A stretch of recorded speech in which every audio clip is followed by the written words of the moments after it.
नमस्कार प्यारे विद्यार्थियों, डीजीएस क्लासेस के इस YouTube चैनल पे आपका फिर से स्वागत और अभिनंदन है। मैं आपको पढ़ा रही हूँ हिंदी और हिंदी में चल रही है हमारी संधियाँ और संधियों में भी चल रही है हमारी विसर्ग संधि।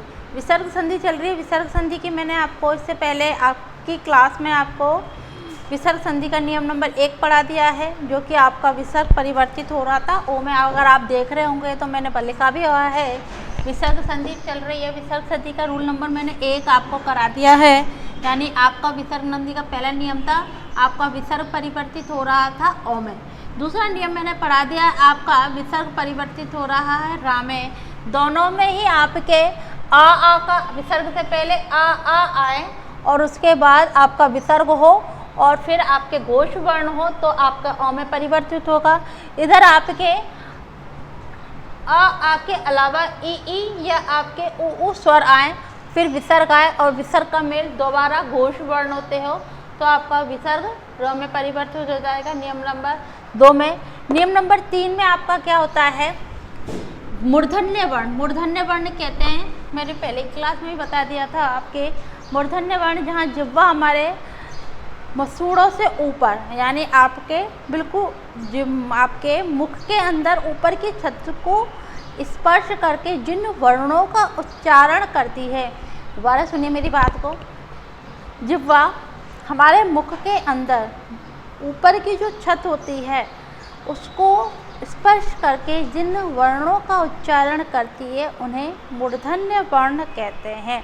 आपके ट, थ, ड, ढ, ध और आपके र, आपके श, आपके ऋ, इनकी श्रेणी में आते हैं। उच्चुप्त वर्ण हुए आपको ढ़ और ढ़, ये भी इसकी श्रेणी में आते हैं। यानी जिह्वा द्वारा ऊपर की जो छत होती है मुख के अंदर, तो उसके छत को स्पर्श करने से जिन वर्णों का उच्चारण होगा उन्हें मूर्धन्य वर्ण कहेंगे। यानी यहाँ पर हमारा परिवर्तन हो रहा है आपके मूर्धन्य वर्ण। मूर्धन्य वर्णों से संबंध। अब मूर्धन्य वर्ण क्या, मूर्धन्य वर्ण क्या, आपका श विसर्ग परिवर्तित हो रहा है आपके श में। ठीक है, तो मूर्धन्य वर्ण तो हुआ क्या, श विसर्ग परिवर्तित हो रहा है श में। किन परिस्थितियों में होगा, जब आपके विसर्ग से पहले आपके ह्रस्व ई, ये क्या है आपके ह्रस्व स्वर होते हैं, ये क्या होते हैं ह्रस्व स्वर, छोटा ह्रस्व यानी छोटे का मेल आपके अघोष वर्ण। अघोष वर्णों की श्रेणी में कल मैंने परिभाषा लिखवा दी थी, वर्ग का पहला दूसरा। अब आपके क, ख, ट, ठ और प और फ से हो तो पीछे का जिससे मेल करा रहे थे वो शब्द तो ज्यों की त्यों ही रहेगा, लेकिन परिवर्तन किस में आएगा, आपके विसर्ग में आएगा। यानी आपका केवल विसर्ग ही परिवर्तित होगा। जैसे कि आपने एक शब्द देखा होगा, मैं आपको छोटा सा शब्द बता रही हूँ। हम लिखते हैं आविष्कार, आविष्कार, आविष्कार। अब इसका देखिए विच्छेद में करूँगी। अब आपको क्या दिख रहा है, यहाँ पे श दिख रहा है। मैंने क्या बताया आपको, विसर्ग की जगह श हो जाएगा, यानी आपको हलंत युक्त दिख रहा है। ये क्या है, हलंत, हलंत युक्त दिख रहा है। तो यानी आधा हलंत, पाई हटा देते हैं तो आपका आधा हलंत लगेगा। तो विसर्ग से पहले यानी आपको जहाँ पे भी श लग रहा है वहाँ आपको विसर्ग लेके आना है। अब इसका विच्छेद करते हैं, यानी कहाँ से टूटेगा, ये यहाँ से इसका विच्छेद होगा, क्योंकि आगमन किसका हुआ है, श का। तो आपका पीछे का आगे का शब्द यूं की त्यों ही। अब हमने बोला ह्रस्व ई, अब ये क्या है, छोटी ई, छोटी ई की मात्रा है। छोटी ई की मात्रा से पहले क्या है, पीछे क्या है, विसर्ग। फिर आपका क्या आ रहा है, का वर्ण आ रहा है, आविष्कार। तो आपको विसर्ग के स्थान पर क्या आएगा, श।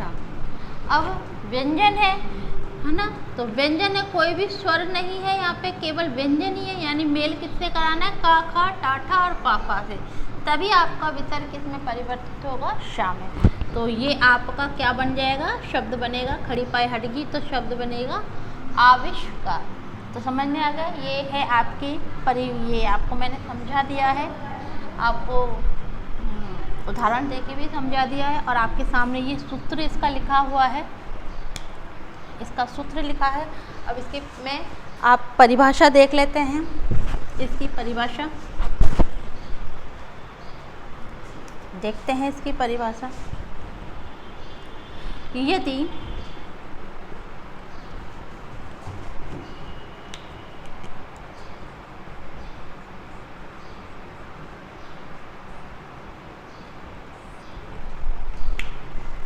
इसकी पहले परिभाषा देखते हैं। इसकी परिभाषा क्या है? यदि प्रथम शब्द के अंतिम वर्ण की ध्वनि में विसर्ग से पहले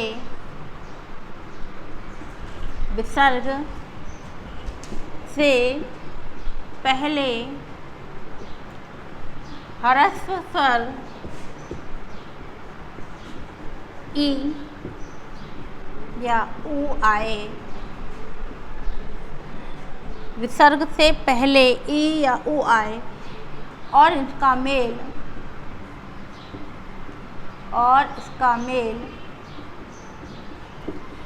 द्वितीय शब्द में आए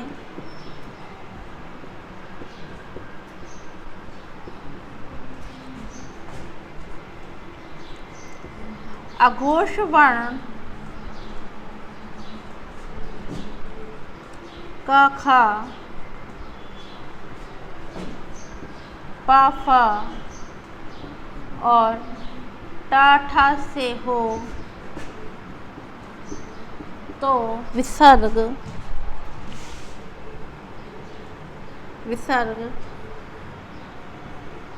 श मूर्धन्य वर्ण में परिवर्तित होगा। दोबारा देखिए, मैं बार मूर्धन्य वर्ण, अघोष वर्ण, घोष वर्ण इसलिए लिखवाती हूँ क्योंकि ये शब्द आपको कंठस्थ हो जाएं और कभी भी मान लीजिए इनसे संबंधित कोई आपके प्रश्न आ जाए तो इसको आप आराम से हल कर सकते हो। क्योंकि मूर्धन्य वर्ण क्या है, घोष वर्ण क्या है, घोष और अघोष की परिभाषा मैंने कल की आपके नियम नंबर 1 जब मैं विसर्ग संधि पढ़ा रही थी उस समय मैंने अच्छी तरह करवा दी थी, आपको सारणी बन के बता दी थी। आपके 1 और 2 और तीनों जो श आते हैं आपके अघोष वर्ण में आते हैं। वर्ग का तीसरा, चौथा और पांचवा वर्ण जो होता है वो आपके घोष वर्ण में आता है। इसके अलावा आपके अंतस्थ वर्ण या अलावा और आपके ह भी इसमें सम्मिलित होता है। इसके अलावा स्वर, सभी स्वर को भूलना नहीं क्योंकि स्वर का बहुत महत्व होता है घोष वर्ण में। तो ये हुआ आपके परिभाषा।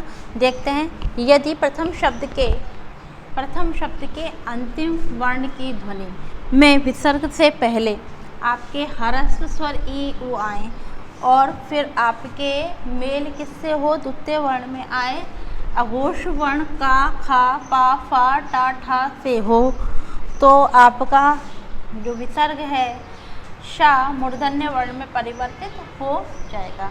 जैसे कि मैंने अभी आपको बता दिया था, जैसे अभी आपको बताया था मैंने, एक शब्द और लिखते हैं।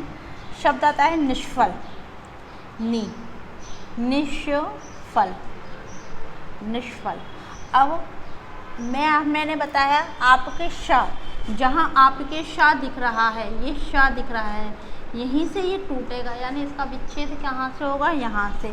तो विच्छेद कहाँ, यहाँ से हो रहा है, तो केवल इसी के स्थान पर, यानी ये नी यूँ लिखा हमने, नी लिखा, विच्छेद विसर्ग आया, फिर आपका पीछे वाला शब्द यूँ की त्यों ही रहेगा, यानी ये क्या है, ह्रस्व। ये क्या है, अब मैंने आपको बताया प्रथम शब्द के अंतिम वर्ण की ध्वनि में क्या आ रहा है, आपके ह्रस्व स्वर यानी ई आ रहा है। इसी तरह एक शब्द और आता है आपके पास दुष्परिणाम।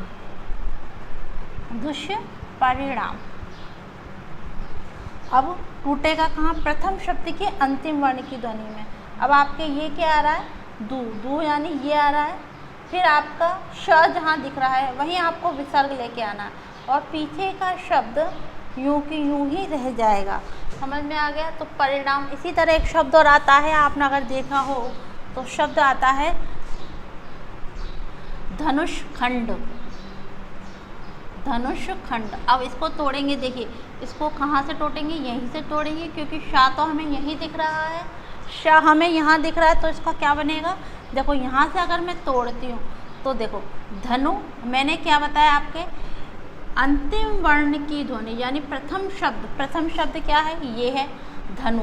अब प्रथम शब्द के अंतिम वर्ण क्या आ रहा है, ये आ रहा है, तो धनु के बाद आपका विसर्ग, फिर विसर्ग के स्थान पे ही स्व आ रहा, पीछे वाला आपका यूं की त्यों। यानी मैंने देखिए फा का मिल गया, पा का मिल गया, खा का मिल गया, यानी आपके पास इन 6 जो मैंने वर्ण लिखवाए हैं, का, खा, टा, ठा और आपके पा, फा, इनके अंत से ही मेल होना चाहिए आपका किसका, ह्रस्व स्वर ई और ऊ का। उसके बाद विसर्ग होना अनिवार्य है। विसर्ग संधि जब हम पढ़ रहे हैं तो विसर्ग होना अनिवार्य है, तभी आपका विसर्ग के स्थान पर परिवर्तन होगा या आगमन होगा शा का। यह आपकी परिभाषा है। मैंने 3 उदाहरण यहाँ करवा दिए। विच्छेद जहाँ आपको दिख रहा है वहीं इसको तोड़ के आपको क्या करना है, विसर्ग लेके आना है। अगर आपको विच्छेद आ जाए और आपसे पूछा जाए, 4 आपसे ऑप्शन दे दिया, पूछा जाए कि किसका आगमन होगा, उपयुक्त क्या है, इससे क्या बनेगा, तो आप आराम से बना सकते हो क ख टा ठा प फ, का ख टा ठा पा फा। इन 6 वर्णों से विसर्ग का मेल होगा ई और ऊ ह्रस्व स्वर का, तभी आगमन श का हो रहा है। आप अच्छे इसको एक शब्द से याद कर लो, अगर आपको फिर भी याद नहीं रहता, इसको आविष्कार की संधि ऐसे कर लेना, आविष्कार की संधि है ना, तो अपन आविष्कार की संधि, इसको इस तरह भी याद कर लो। जब भी आपको ये शब्द आएगा तो आप आराम से देख लोगे, भाई आविष्कार आवश्यकता है कि जन्य आपको पता है, तो आप जैसे ही ये आएगा तो आपको याद रहेगा, तो विसर्ग श जहाँ आ रहा है वहीं पर आपको विसर्ग लाना, आगे ई है और पीछे आपका का है, तो इसको आविष्कार की संधि भी कह सकते हैं, मूर्धन्य वर्णों से संबंधित संधि भी कह सकते हैं। ह्रस्व स्वर का मेल का खा टा ठा पा फा से हो रहा है तो आपका विसर्ग श में परिवर्तित हो रहा है। ये मैंने आपको परिभाषा लिखवा दी है, ठीक है। अब इससे संबंधित हम करेंगे उदाहरण। चलिए आपके सामने उदाहरण लिखे हैं, नियम नंबर आपके 3 से संबंधित। आपका विसर्ग परिवर्तित हो रहा है श में, आपको दिख ही रहे हैं उदाहरण, मैंने उदाहरण लिख दिए हैं। अब इनका विच्छेद करते हुए देखते हैं कि इनमें क्या आएगा। इनका विच्छेद बड़ी आसानी से करते हैं। जो आपको श दिख रहा है वहाँ आपको केवल विसर्ग लेके आना है, और ध्यान क्या रखना है, आपको पीछे वाला जो वर्ण है वो 6 वर्ण ही होने चाहिए, का ख टा ठा और आपका पा फा, और जो आगे वाला है जिससे आप विसर्ग से पहले आ रहा है वो आपके 2 ही आएंगे, यानी ई और ऊ, इसके अलावा कुछ भी नहीं आएगा। यानी आपको ध्यान क्या रखना है इसमें, आपको जैसे मैंने आपको आविष्कार की संधि बता दी है, यानी ई तो पहले आएगा ही आएगा, और का आपके आएगा, का के साथ आपका खा तो आता है, का खा, टा के संग ठ आता है और पा के संग फ आता है। ये 6 वर्ण याद रखते हैं। और चलते हैं देखते हैं इसके हम उदाहरणों को विच्छेद करते हुए देखते हैं। चलिए पहले मैं इम्पोर्टेंट लगा देती हूँ। ये आपका इम्पोर्टेंट है, आया हुआ शब्द है। धनुषखंड इम्पोर्टेंट है, आपका पुष्कर इम्पोर्टेंट है। दुष्परिणाम, ये परिणाम है आपका, मैं इसको ब्लैक से लिख देती हूँ, दुष्परिणाम है, परिणाम। और परिणाम में भी आपके 2 संधियाँ हैं, आपको पता है। परिणाम लिखना है तो यहाँ पे नाम आएगा, ठीक है। तो देखते हैं आविष्कार इम्पोर्टेंट आपका, ज्योतिषपिंड इम्पोर्टेंट, चतुष्पथ दुष्कर और ज्योतिफलक इम्पोर्टेंट, ये आपके तीनों शब्द इम्पोर्टेंट, ये आपके तीनों। निष्क्रिय, निष्क्रमण, ये भी आपके इम्पोर्टेंट, यानी यूँ समझिए आपकी ये बहुत इम्पोर्टेंट संधि है, ये भी इम्पोर्टेंट आपके। तो विसर्ग परिवर्तित हो रहा है, ध्यान देना। अब ध्यान दीजिए, विच्छेद कर रहे हैं हम, जहाँ आपको शा दिख रहा है, जहाँ शा दिख रहा है और शा से पहले ये क्या है, छोटी ई, ये क्या है ओ, ये क्या है ओ, बस इनका ध्यान रखना है। तो इसका विच्छेद करते हुए देखते हैं। आवी, आवि के बाद शा दिख रहा है तो विसर्ग लेके आ जाओ, आविष्कार, आविष्कार। फिर चतुष विसर्ग, शा के स्थान पे विसर्ग लेके आना है, शा, चतुष कोण, चतुष्फल, चतुपथ, चतुष्पथ यानी चार पथ यानी चौराहा, चतुष्पथ किसे कहते हैं, चौराहा। ज्योतिष फलक, ज्योति, ज्योति के बाद क्या दिख रहा है, श, तो विसर्ग अपने आप ही आ जाएगा। फिर आपको फलक दिख रहा है, फल दिख रहा है, ज्योति, ज्योति के बाद फिर आपको क्या दिख रहा है, श दिख रहा है तो विसर्ग, श दिख रहा है तो विसर्ग। और फिर क्या दिख रहा है, पिंड, पा दिख रहा है, ज्योतिष पिंड। फिर क्या दिख रहा है, श, चतुष, ये चतुष्पथ आपका हो चुका है, इसको रहने देना, 2 बार लिख दिया है। फिर आगे आपके इधर चतुपाणी, चतुष्पाणी हो सकता है, यहाँ मैं पानी कर सकती, पानी यानी हाथ, हाथ हो सकते हैं, चतुष्पाणी, तो ये शब्द हो सकता है आपके चतु, चतु के बाद विसर्ग, फिर आपका पाणी, ठीक है, जिसके 4 हाथ होते हैं। और दुष्कर, दू, दू के बाद शा दिख रहा है, विसर्ग आ गया। फिर आपके कर, दुष्कर। फिर आपका धनुष खंड दिख रहा है, यहाँ दिख रहा है आपको श, जहाँ श दिख रहा है वहीं आपको क्या लेके आना है, आगमन। आपका विच्छेद करते समय आपका होगा विसर्ग, धनुष खंड। फिर आएगा धनु, धनु के बाद विसर्ग।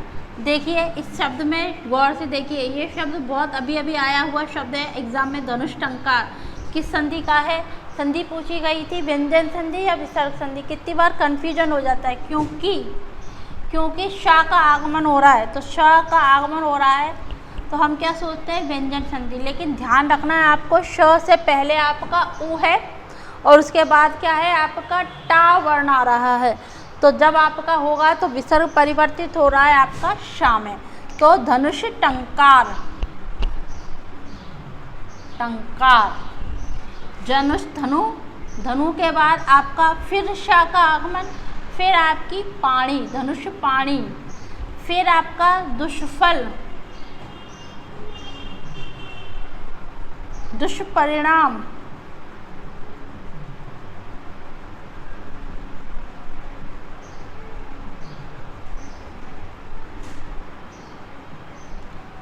पुष्कर में आपकी विसर्ग संधि, ये भी आपका आया हुआ क्वेश्चन, पुष्कर में कौन सी संधि होती है, विसर्ग संधि। याद रखना पुष्कर में विसर्ग संधि है, क्योंकि पू के बाद आपका आ रहा है विसर्ग और विसर्ग के बाद आ रहा है आपका का वर्ण, पुष्कर, तो आपका ये हुआ पुष्कर। फिर आएगा आपका निष्पक्ष, नी के बाद आपका विसर्ग, फिर आपका पक्ष, निष्पक्ष। देखिए आ जाते हैं इधर की तरफ, इसमें आपका जहाँ श दिख रहा है वहीं आपको लेके आना है आपका विसर्ग। देखिए नी के बाद श दिख रहा है तो विसर्ग, निष्कर्मण, पीछे का शब्द यूं कि तू ही आएगा। नी के बाद आपका विसर्ग श दिख रहा है तो विसर्ग, और आपका कपट, नी के बाद आपको विसर्ग और क्रिय। इस शब्द को ज़रा समझना, मैंने कितनी बार बताया आपके, यदि छोटी ई की मात्रा होती है तो अधूरे जो आधा होता है उस शब्द को हम आधा नहीं छोड़ते, उसको मात्रा के अंतर्गत लेना ही पड़ता है। तो ये छोटी ई की मात्रा लग रही है तो इसको शब्द को, ये शा है, ये शा आधा शा, आधे शाही को हम सूचित पाई हटा के करते हैं, तो पाई हटने के बाद ये का की मात्रा इसको अंदर ले लेगी, यानी अधूरा नहीं छोड़ेगी, अपने में शामिल करेगी। फिर बहिष्कृत, बही के बाद आपका विसर्ग और आपका बहिष्कार।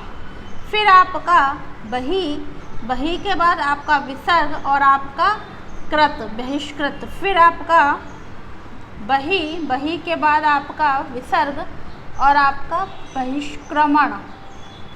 फिर आएगा आपका नी के बाद विसर्ग और आपका काम।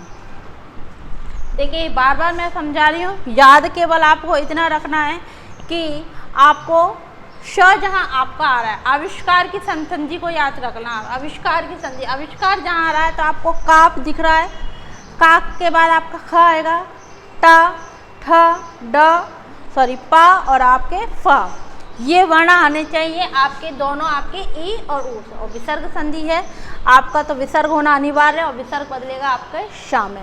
ये मैंने आपको बता दिया है, आपके विसर्ग श में बदल रहा है। नियम नंबर आपके 3।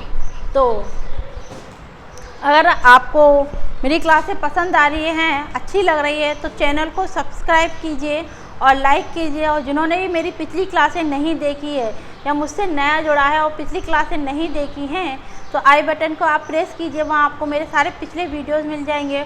और आने वाली जो क्लासें हैं आपको हिंदी से संबंधित, तो आपको मैं यूट्यूब पे सारी ही क्लासें पढ़ाऊँगी। तो हिंदी से संबंधित अगर आपको मेरी और क्लासें चाहिए तो आप लाइक कीजिए। और अगर आप एड फ्री क्लासें देखना चाहते हो तो डिजिटल क्लासेस को ऐप को डाउनलोड कीजिए, वहाँ आपको सभी क्लासें आपको एड फ्री मिल जाएंगी।